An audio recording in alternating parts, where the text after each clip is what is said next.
मैं किससे बात करूं, किस आधार पर बात करूं? सभापति महोदय, हमारी पीढ़ियों का, पूर्वजों का दर्द है इस पानी के से जुड़ा हुआ। अगर उसको एहसास हम लोग करें तो इससे बड़ा दर्द और तकलीफ हम लोगों के लिए और कुछ भी नहीं है जो पानी के संदर्भ में हम लोगों को है, विशेषकर धार में रहने वाले हम लोगों के लिए। पानी के संदर्भ में इतिहास भी बहुत बोला गया। इस संदर्भ में घोषणाएं, नियम, दोषारोपण, प्रक्रिया, श्रेय, आयोजन, सर्वे, डीपीआर, मेरी सरकार, उसकी सरकार, ये तमाम बातें हम लोगों का। पर अंत में इस पेयजल के संदर्भ में हम लोगों के लिए लक्ष्य क्या रहना चाहिए? लक्ष्य ये कि जिसको आवश्यकता है हर घर के अंदर पानी पहुंच रहा है या नहीं पहुंच रहा है, शुद्ध पानी पहुंच रहा है या नहीं पहुंच रहा है, हम सबको अच्छी तरह से पता है। ईमानदार से हम लोग अगर विश्लेषण करें तो हर किसी को पता है, जो राजस्थान को जानता है उसको अच्छी तरह से पता है, सरकार में बैठे हुए लोगों को पता है, हमें पता है, इंजीनियर टेक्नोक्रेट्स को पता है, ब्यूरोक्रेट्स को पता है। पर इस जल के संदर्भ में हम लोगों का, मेरा मानना है कि हम लोगों का दृष्टिकोण अलग रहना चाहिए, क्योंकि इस समस्या का समाधान हम लोगों के लिए प्राथमिकता से, पीढ़ियों से, हाँ श्रेय जिसको चाहो आप दो। गंग नहर का श्रेय देने के लिए कह रहे हो, जिसको चाहो। हर किसी ने गंग नहर के संदर्भ में कुछ ना कुछ योगदान किया है। आपकी नजर के अंदर गंग नहर का, वहां के उस समय में जिस व्यवस्था के अंदर अज्ञावान लोग थे उनको श्रेय देना चाहे आप लोगों ने दिया तो दो, मुझे व्यक्तिगत तौर पर इससे कोई भी आपत्ति नहीं है। पर वो संसाधन आई कहां से? मेरे मित्र विधायक ने बहुत बात करी, पर 90% वो किसानों की खून पसीने की कमाई का हिस्सा, जो भी उस समय की व्यवस्था थी उसमें देकर, और उस 90% के अंग से वो गंग नहर बनी। लाखों मजदूर, हम लोगों के पूर्वज मजदूरी के माध्यम से वो गंग नहर बनाई। अब जिसको श्रेय देना चाहो जाओ, पर एक शब्द तो अपने पूर्वजों के बारे में अगर बोलते तो शायद मुझे और हमारे पूर्वजों को अच्छा लगता। ये बात सुनते सुनते मुझे एक जॉर्ज ऑरवेल ने किताब लिखी थी 1984। क्या हम लोग पूरी की पूरी व्यवस्था उस दिशा में नहीं लेकर जा रहे हैं? जिसको इच्छा हो, क्योंकि अगर बात पूरी करेंगे, तार्किक करेंगे तो और अंत में इनके पास कुछ नहीं रहेगा। ये जाति और धर्म से उसको जोड़ेंगे, जिसको मैं कम से कम जल के संदर्भ में वो कोई इनको मौका, अवसर नहीं देना चाहता, वरना मैं उस संदर्भ में भी पूरी की पूरी बात करता। हमारे पूर्वज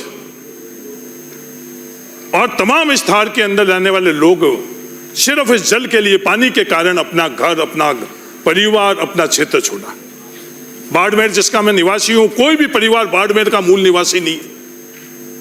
सब हम लोग बाहर से आए हुए, हर जाति धर्म का लोग बाहर से आए हुए। सिर्फ पीने के पानी, न्यूनतम पीने का पानी जिसे हम जिंदा रह सके, उसकी खोज में हम लोग संघर्ष करते करते करते आज जहां हैं वहां बैठे।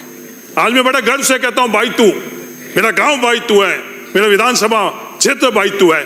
पर भाई तू हम लोग पहुंचे कैसे, वो सफर आज हम लोग याद नहीं कर रहे हैं। और मेरे भाई तू का नहीं, हर कोई जो थार में रह रहा उनकी यही कहानी।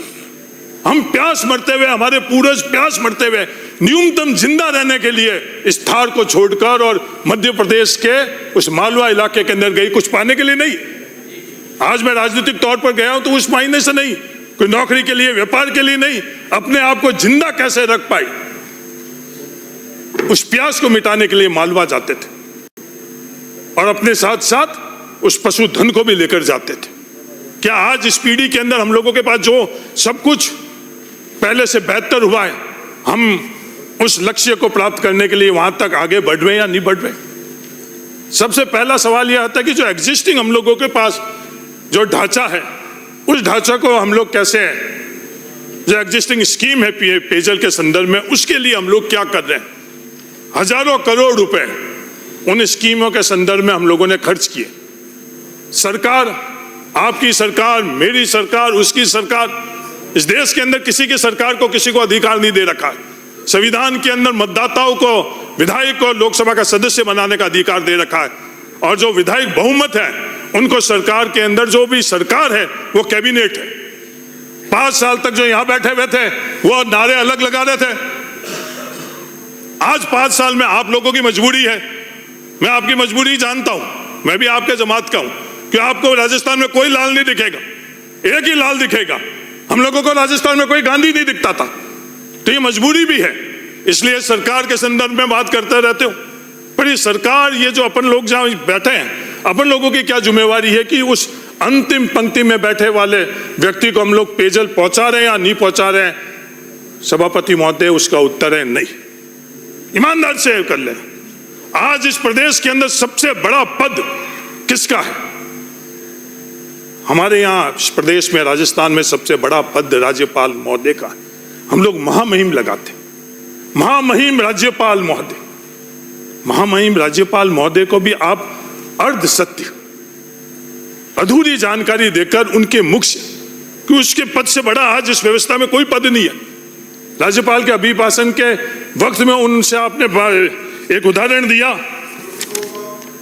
आपने उदाहरण दिया कि राज्यपाल जी अपनी विजिट में गई, वो तामलोर गई, बाड़मेर जिले में। उस तामलोर के अंदर जिस व्यक्ति गोविंद सिंह पुत्र जब्बर सिंह जी के ढाणी में गई, वहां पीने के पानी का नल के माध्यम से पानी आ रहा था।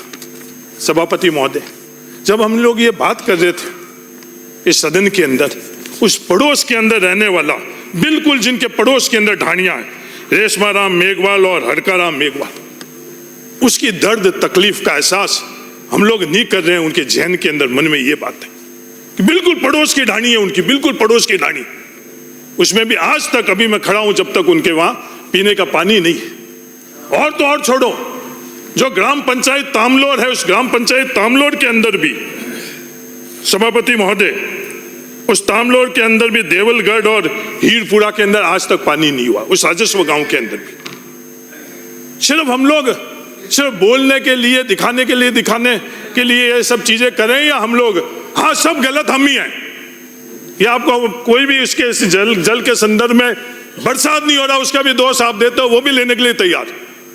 हर योजना के संदर्भ में जो कमी है, गलती है, वो सब हम लोग लेने के लिए तैयार है। पूरा दोष ही हम लोगों को बना दो, पर जिसको कम से कम न्यूनतम पीने का पानी, उनको तो पानी के पीने, उसका दर्द तो समझ लो। पीने का पानी छोड़ो, उसकी हंसी खिल्ली तो हम लोग नहीं उड़ाई। उस दर्द के समझकर अगर आप अपना मन मनसा, मैं मानता हूं सभापति महोदय, मैं जिम्मेवारी से बोल रहा हूं, इंटेंशन के तौर के ऊपर, मैं इन दोनों मंत्री के इंटेंशन के ऊपर मेरे जहन के अंदर बिल्कुल कोई भी सवाल नहीं है। चाहे पीएचडी मिनिस्टर हो, चाहे इरिगेशन मिनिस्टर, जितना मैं थोड़ा इनको जानता हूं, सेक्रेटरी के तौर पर भी मैं इन दोनों सेक्रेटरीज को जानता हूं, मेरे मन के अंदर बिल्कुल भी 0% संशय है कि इन दोनों, बाकी की बात नहीं कर रहा हूं मैं, बाकी किसी की बात नहीं कर रहा हूं, किसी की गारंटी नहीं ले रहा हूं कि उनके इंटेंशन सही है या गलत है। पर इन 4 व्यक्तियों के संदर्भ में, जो प्रशासनिक तौर के ऊपर और सरकार के तौर पर इन विभाग को नेतृत्व कर रहे हैं, इनके इंटेंशन में कहीं भी कमी नहीं। पर क्या सामूहिक तौर पर हमारी जिम्मेवारी नहीं बनती कि हम लोग वो जो एग्जिस्टिंग स्कीम्स है, चाहे वो हैंडपंप है, ट्यूबवेल है, अंडरग्राउंड वाटर से बनी हुई है, सरफेस वाटर से जो स्कीम बनी हुई है, सबसे पहले उनकी स्थिति क्या है? क्या वो सब ठीक चल रही है? अगर अपन आकलन करें कि वो सब ठीक नहीं चल रही, तो हमारी सबसे पहले जिम्मेवारी कि जो एग्जिस्टिंग स्कीम है उसको हम लोग ठीक कैसे संचालन करें। हमारे पास संसाधन कम है, चाहे आर्थिक संसाधन है वो भी सीमित है, हमारे पास मानव संसाधन भी सीमित है। स्टाफ के संदर्भ के अंदर जो स्थिति है वो भी पता है कि पहले जो पीएचडी का स्टाफ था, इरिगेशन के स्टाफ थे, उसमें बहुत बड़ी कटौती हो गई और उसका 100% दोष हमें दे दो। पर उसमें सुधार हमको करना चाहिए या नहीं करना चाहिए, इस सवाल का उत्तर तो हमको ढूंढना पड़ेगा, और तो कोई नहीं ढूंढेगा। इस लोकतंत्र में वो जिम्मेवारी हम लोगों की क्या है? हम लोगों की, इस सदन की जिम्मेवारी के उसका हम उत्तर ढूंढें। उसमें संसाधन की कमी नहीं आनी चाहिए। उसमें रिपेयर मेंटेनेंस अगर करानी हो तो रिपेयर मेंटेनेंस कराई, अगर कोई बिल्कुल भी वो स्कीम ठीक नहीं हो, उसको रिप्लेस कराकर पाइपलाइन हो या सोर्स को कराई ना, उसको हम लोगों को प्राथमिकता से देखनी चाहिए। उसके बाद में जो सबसे ज्यादा चर्चा देश दुनिया और इस सदन में हो रही है जेजेएम स्कीम, वो जेजेएम स्कीम के बारे में सब श्रेय आपको और मुबारकबाद आपको। पहले बनाने वाले जो स्कीम के समय मंत्री जी थे, मेरे छात्र जीवन में बाबू सिंह जी को पता है, आमने सामने हमने चुनाव लड़ा, उनको मुबारकबाद। अभी जो मंत्री है वो जब मैं एमपी रहता था 5 साल बिल्कुल बगल में नॉर्थ एवेन्यू में रहते हैं, उनको मुबारकबाद। जिसको देना मुबारकबाद दे दो, और कमियां है वो सब हमको दे दो। पर उस जेजेएम स्कीम है, इसको समझने की आवश्यकता है। जो जेजेएम स्कीम बनी, कोई भी स्कीम, कोई भी रणनीति 100% सही नहीं रह सकती, ये भी हमको मानना पड़ेगा। जेजेएम स्कीम को जितना अपन ने समझ के जो पहला कदम अपन ने उठाया सर्वे के संदर्भ में, आज सबसे बड़ी त्रुटि उस सर्वे में ही है। ये अपन लोगों को आप 2 साल ऊपर दे दो, भ्रष्ट है। भ्रष्ट है तो 15 महीने में आप लोगों ने क्या किया? इस डिबेट में नहीं जाओ। जो भ्रष्टाचार का जिनको सर्टिफिकेट मिला हुआ है वो आप लोगों के पास में बैठ रहे हैं, उन्हीं पोजीशंस में बैठे हैं, वही ठेकेदार है, वो सब चीजें अलग है। क्योंकि सबसे बड़ी चुनौती क्या है सभापति महोदय? हमारी सबसे बड़ी दुश्मन है L1। जो L1 के आधार के ऊपर आपको टेंडर उसी को देना पड़ेगा। या तो इस प्रक्रिया के संदर्भ में अपन चर्चा करें कि जो हमारी सबसे बड़ी दुश्मन L1 है, इससे निजात कैसे पाए। वो उसके अंदर बिल्डिंग के अंदर कम भी आ जाता है, सबको पता है, उसके अंदर ही उसको काम करना पड़ता है। इसके संदर्भ में हम लोग चर्चा नहीं करेंगे। कम से कम पेयजल के संदर्भ में ये L1 का जो भी हम लोगों की समस्या है, इसके बारे में हम लोगों को समझना चाहिए। और हो सकता है ये ताकत हमारे पास है लोकतांत्रिक व्यवस्था में। कोरोना के वक्त में जो ताकत हम लोगों के पास थी लोकतंत्र में, उसका इस्तेमाल कर हम लोगों ने परचेज भी की, फैसले भी की। वो ताकत और अनकॉन्स्टिट्यूशनल ताकत नहीं थी। तो ये जो L1 के संदर्भ में मेरा निवेदन है कि इसको भी आप लोग देखो। अब ये सवाल है कि जब सर्वे में कमियां रह गई तो सर्वे को हम सुधार कैसे करें? जो सर्वे और नीचे धरातल के अंदर बहुत बड़ा गैप है, तो उसको हम लोग मिटे कैसे? डेविएशन के संदर्भ में विभाग पहले ही फैसला ले चुका है, विभाग के आप मंत्री हो मंत्री जी, ये जो भ्रम भ्रांति फैला रहे हैं कि आप 15 महीने के मंत्री है, ये ओनरशिप लो आप। और पीडीओ में आगे भी आपको मंत्री के तौर पर ही याद रखेंगे, ये ओनरशिप लो। क्योंकि ये भ्रांति फैलाई जाती है कि सब छोड़ो, पहले वाले की जिम्मेवारी नहीं लो हर उत्तर के अंदर, हर बात में। तो जो डेविएशन का प्रावधान है, उस डेविएशन के प्रावधान से हम लोग जो सर्वे में त्रुटियां है, कमी है, उसको हम लोग दूर कैसे करें। दूसरा ये कि जो पंपिंग स्टेशन, क्योंकि पहले हम लोगों ने जो इकाई मानी थी वो राजस्व गांव को इकाई मानी। 2011 के जनगणना के आधार पर राजस्व गांव को बनाया। राजस्व गांव बहुत बड़े थे, एक ग्राम पंचायत सभापति महोदय, एक ग्राम पंचायत भी 80 किलोमीटर की थी। तो उसके संदर्भ में भी मेरा निवेदन है कि वो डेविएशन के बाद में जो ये पंपिंग स्टेशन एडिशनल कहीं करने। दूसरी गुणवत्ता के संदर्भ में भी, गाय के संदर्भ में हम लोग बहुत बोलते हैं, जय गौ माता, पालना छोड़ दिया है, पर पूजन और नारों के अंदर तो हम लोगों ने गायों को छोड़ा नहीं। पर सभापति महोदय, जो प्रावधान था 40 लीटर इस रेगिस्तानी इलाके के अंदर इंसान के लिए और 30 लीटर पशुधन के लिए, मैं 200 ऊपर नहीं है, क्योंकि सच्चाई के अंदर आएंगे तो और आपको तेरी मेरी लगेगी। किसने भी किया इस रेगिस्तानी इलाके के अंदर, वो प्रावधान हमने केंद्र सरकार ने वो प्रावधान में तब्दीली कर अब सिर्फ 55 लीटर कर दिया। तो 55 लीटर अपन इंसानों को तो मिल रहा है, उसके अंदर जो जिस गाय को अपन पूछते हैं उसका हक और अधिकार नहीं मिल रहा। तो इसके बारे में भी मंत्री जी, मेरा निवेदन है कि आप केंद्र सरकार के अंदर विशेषकर जो रेगिस्तान इलाके में पशुधन से ज्यादा संख्या हमारे पशु में, इंसान से ज्यादा पशुधन की है, उसके संदर्भ में एक सिद्धांतिक वहां से प्रावधानों में परिवर्तन नहीं करोगे जब तक इसके बढ़ेगी नहीं।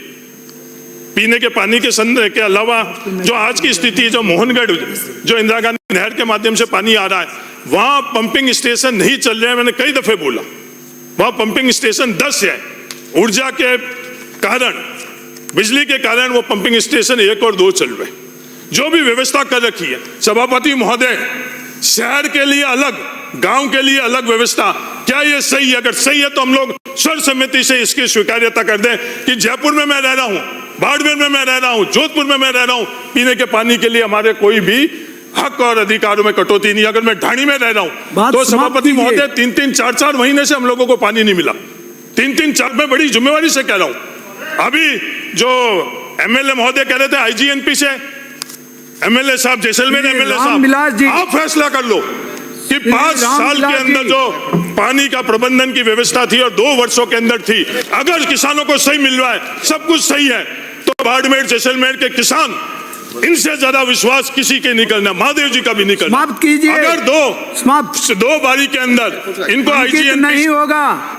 धन्यवाद सभापति जी। आपने मुझे भाग संख्या 41